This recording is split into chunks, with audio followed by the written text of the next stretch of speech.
Today, we are going to be taking a look at how to modify this standard B1 battle droid to make some different variants of the standard B1 battle droid.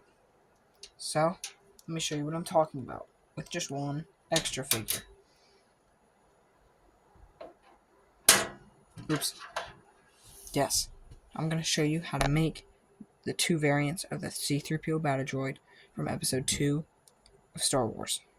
So, let's get into it. The first variant that we're going to be doing is the battle droid with the C3-PO head.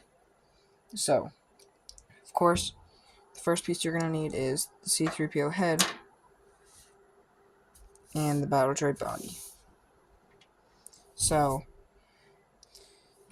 then, my first thought to connect it was obviously to use this clip.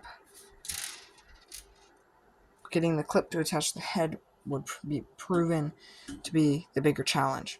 So, my first thought was just a stud with a hole in it, and attaching that to the bottom of C3PO's head, and then sticking the pin through that. And don't get me wrong, that completely works, but then when you stick it on, it's like way higher off, and there's like that bit of gray in there. There's going to be gray, because that's what I'm using, and in that movie, C3PO was gray. So, it works, but then I figured out a better way. So, of course, you're going to need to keep the C3PO head and the clip,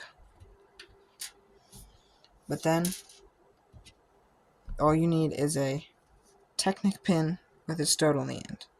So this kind, they mainly come in blue, but they do make them in gray. So then that, when you stick it in the C3PO head, it's a bit more flush with his body. With his head, with his neck there.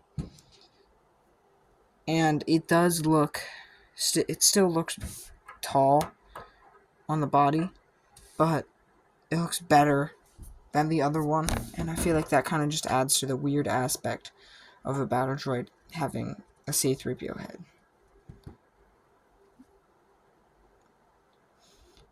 So that's the first option. Then, of course, the second option uses a battle droid head on a C3PO body. So now, this one is way more difficult because you can't just attach the battle droid head onto the C3PO droid, or just, I guess, standard minifigure body. There's no way to do that. So, if I customize my pieces, I would cut off the neck, drill a bit of a hole, then be able to either stick the clip or stick a different piece, like this piece, the superhero power effects gripper piece thing, into there, and then be able to clip the battle droid head on top of that. And then that would sit pretty flush and look very good. But I'm not going to do that because I'm purist. So, here's how you can do it. You're going to need to do some building in the back. So, you're going to attach this neck bracket to the torso. This is the best way that I found to do it. All my other ways, didn't really work. I had the battle droid head way up here. This way makes it, kind of just poke over the top of the neck. But, if you find a better way, make sure to tag me. And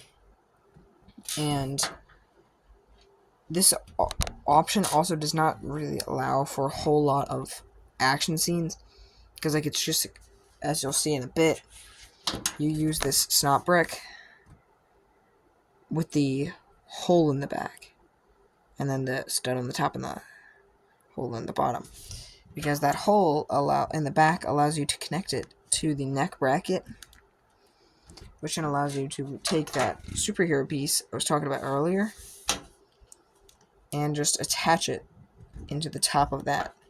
So now it kind of looks like C3PO is wearing a backpack with the thing on the top. Then you just take the battle droid head and plop the clip on top of that. And then, of course, it's not a battle droid without a blaster. So, there. That is how it looks, but look at that. it's not the best. And I would love to see a better way of doing it. Maybe there is, because I did no research for this video. I just came up with my own ideas.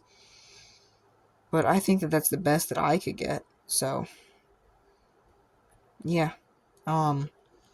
Thanks for watching, and make sure to like the video and subscribe if you're new, and subscribe to my collection channel, Legendary Collector, which will be linked in the description down below, and you can just click on that right when you're down there hitting the like and the subscribe button. So, thank you for watching, and I'll see you next time.